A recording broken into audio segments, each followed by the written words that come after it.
लिए आप खबरों की शुरुआत करेंगे बड़ी खबर के साथ। विधानसभा चुनाव में जीत के बाद अब बीजेपी ने लोकसभा चुनाव की तैयारियां तेज कर दी हैं और इसी कड़ी में रायपुर में बीजेपी की बड़ी बैठक हो रही है, जिसमें मुख्यमंत्री विष्णुदेव साय, राष्ट्रीय संगठन महामंत्री शिव प्रकाश, बीजेपी प्रदेश प्रभारी ओम माथुर समेत दोनों डिप्टी सीएम और कई बड़े नेता मौजूद हैं। बैठक में लोकसभा चुनाव को लेकर तैयारियों पर चर्चा की जा रही है। ये बैठक लगातार जारी, तैयारियों को लेकर इसमें मंथन जारी।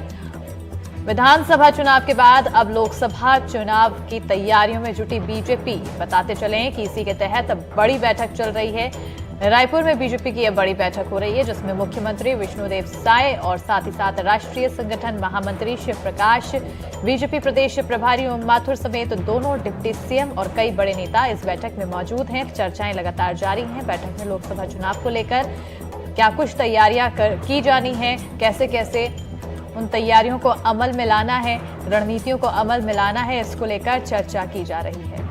ज्यादा जानकारी के साथ हमारे सहयोगी नीलेश त्रिपाठी जुड़ चुके हैं। सीधा रुख करेंगे हमारे सहयोगी की ओर। नीलेश, क्या कुछ जानकारी इस बैठक को लेकर, आखिर कितनी लंबी ये बैठक चलने वाली है और क्या कुछ चर्चाएं?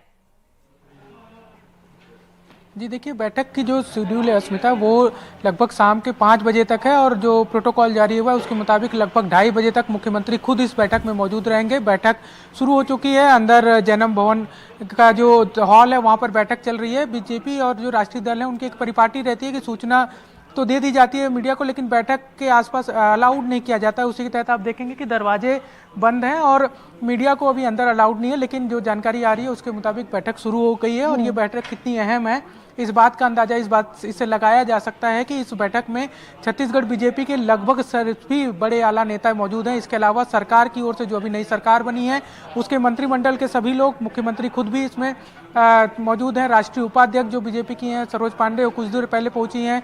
दुर्ग से सांसद हैं विजय बघेल, वो भी पहुंचे हैं। संगठन के जितने भी पदाधिकारी हैं वो सारे इस बैठक में मौजूद हैं। कहा यह जा रहा है कि चूंकि विधानसभा चुनाव शुरू होने से करीब 6 महीने पहले तक बीजेपी बहुत ज़्यादा मजबूत छत्तीसगढ़ में नजर नहीं आ रही थी, लेकिन जिस रणनीति और जिस तरह से काम किया संगठन के लोगों ने, उसका नतीजा ये रहा कि जो सबसे ज़्यादा कमज़ोर मानी जा रही थी विधानसभा चुनाव के लिहाज से बीजेपी, वहाँ बहुत ही अच्छे तरीके से चुनाव जीता और लगभग 54 सीटें जीती। तो ऐसे में लोकसभा चुनाव के लिए बड़ी चुनौती ये हो गई है कि 11 सीटें हैं छत्तीसगढ़ की। 11 में से 2019 के लोकसभा चुनाव में 9 सीटें बीजेपी के हाथ लगी थी। इस बार की कोशिश होगी कि 11 की 11 सीटों पर क्लीन स्वीप करे बीजेपी और इसी के तहत सरकार और संगठन मिलकर कैसे लोकसभा चुनाव से पहले काम कर सकती है, क्योंकि जो बड़े बड़े वादे मोदी की गारंटी के नाम पर विधानसभा चुनाव में किए गए थे, उसको किस तरह से उसका लाभ लोकसभा चुनाव में बीजेपी ले सकती है, उस पर भी मंथन इस बैठक में किया जाएगा।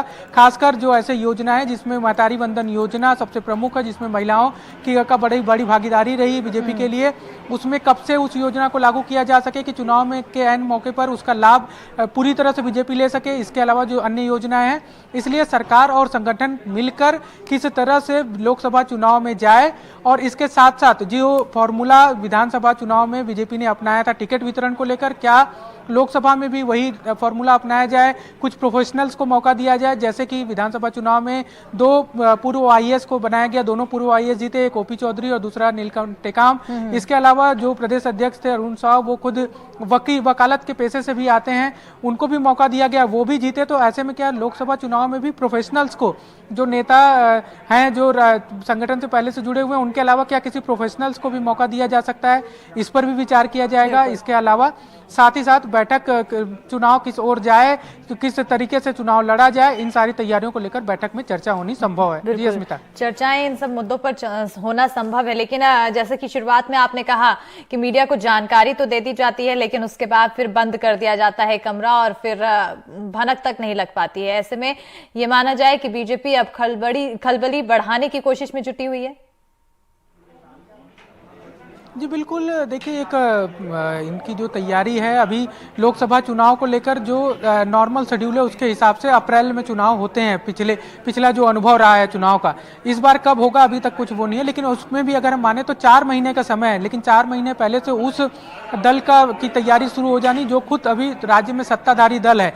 ऐसे में ये माना जा रहा है कि बड़ी ही मजबूती और बड़ी ही गंभीरता से बीजेपी छत्तीसगढ़ में इस चुनाव को ले रही है, काफी सीरियस है और बीजेपी के लिए एक बड़ी चुनौती भी है संगठन के लोगों के लिए कि जब मोदी की गारंटी के नाम पर सबसे कमजोर मानी जा रही छत्तीसगढ़ की बीजेपी सत्ता में अच्छे अंकों के साथ आ सकती है, अच्छे बहुमत के साथ आ सकती है, तो लोकसभा में क्यों ना सिर्फ 11 सीटें उसको पूरी तरह से, जो 9 अभी बीजेपी के पास हैं, तो 2 जो बची सीटें उसको मिलाकर कुल 11 सीटें क्यों ना जीती जाए, और अगर नहीं जीतती है तो क्या फीडबैक जाएगा बीजेपी के संगठन की ओर से, इस पर भी पूरी तैयारी है। और कोशिश यही है कि कुल सीटें जो 11 की 11 हैं वहां पर बीजेपी जीतने की किस रणनीति पर काम कर सकती है, क्या ऐसी योजनाएं हो सकती हैं, किस तरह से जनता के बीच जाया जा सकता है, अपने कार्यकर्ताओं को किस तरह से बूस्टअप किया जा सकता है, बूथ स्तर से लेकर जिले स्तर पर और हर बड़े स्तर पर किस तरह से ऐसी तैयारी हो अभी से कि लोकसभा चुनाव में किसी भी प्रकार की कोई भी समस्या बीजेपी को झेलनी ना पड़े और 11 की 11 सीटें जीते। इस पर ही पूरा फोकस बीजेपी संगठन का है।